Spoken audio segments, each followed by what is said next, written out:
ஒரு விவசாயி தன் நிலத்தை உழுது பண்படுத்தி விதை விதைத்து விட்டு நீர் பாய்ச்சாமல் விட்டுவிட்டால் அறுவடையின் போது பலனை எதிர்பார்த்தால் ஏமாற்றமே மிஞ்சும். செயல் செய்வது நாம், விளைவை தருவது இறைநிலை. இதுவே இயற்கையின் சட்டம். அதுவே லா ஆஃப் நேச்சர். கூர்தளரம் என்றும் காஸ் அண்ட் எஃபெக்ட் என்றும் அழைக்கப்படுகிறது. குறி தவறி துப்பாக்கி வெடிப்பதை ஒக்கும் நெறி தவறி செய்யும் செயலின் விளைவு என்கிறார் வேதாத்ரி மகரிஷி அவர்கள். துப்பாக்கியால் சுடுபவரின் குறி தவறி விடுமானால் வேறு பாதிப்புகளை அவர் சந்திக்க நேரிடும். இறைநீதிக்கு முரண்பட்டு பிணக்குற்று பழிச்செயல் செய்யும் போது துன்ப விளைவுகளைத்தான் அனுபவிக்க நேரிடும். எவரும் கூர்ந்து ஆராய்ந்து தெளிந்து அறிந்து கொள்ள சிந்தனையும் சீருறும் சிறிதும் தன்முனைப்பு எழாது. செயல் விளைவு தத்துவத்தின் சிகரத்தில் வாழ்ந்திடலாம். ஆறாவது அறிவில் சிறப்பை பெற்ற மனிதன் கூர்ந்து ஆராய்ந்து தெளிவுடன் அறிய சிந்தனை கூர்மையிடை சிறிதும் தன்முனைப்பு எழாது.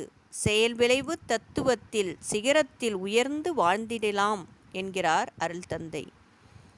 மதுரையை ஆண்ட அரிமருத்தன பாண்டியன் ஆட்சி காலத்தில் வைகையில் வெள்ளம் கரை புரண்டு ஓடியபோது வீட்டுக்கு ஒருவர் வந்து கரையை அடைக்க மன்னர் கட்டளையிட்டார். வந்தி என்ற மூதாட்டிக்கு யாரும் இல்லாததால் சோமசுந்தர கடவுளை வேண்ட அவரே கூலி ஆளாக வந்து வந்தி தரும் பிட்டை உண்டு மரத்தடியில் உறங்கி விட்டு கரையை அடைக்காமல் விட்டு விடுகிறார்.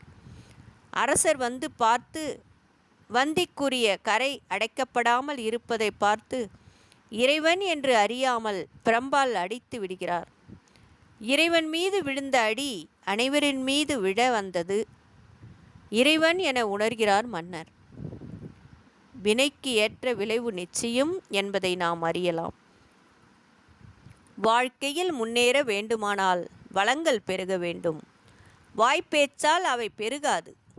செயலுக்கான களத்தில் இறங்கி விளைவுகளை கணித்து சூழ்நிலைக்கு ஏற்ப செயல்புரிந்தால் வெற்றி நிச்சயம் என்கிறார் மகரிஷி. வளம் பெருகி வாழ்வில் முன்னேற வேண்டுமென்றால் வாய்ப்பேச்சால் மட்டுமே இவை வராது. களம் இறங்கி விளைவுகளை கணித்து கொண்டு கணக்காக செயல்புரிய வெற்றி வெற்றி வெற்றி. வாழ்க வளமுடன். நாமும் நம் அன்பு குடும்பமும் வாழ்க வளமுடன். நன்றி. வாழ்க வையகம், வாழ்க வையகம், வாழ்க வளமுடன். குரு வாழ்க, குருவே துணை. இந்த நாள் இனிய நாளாக அமையட்டும்.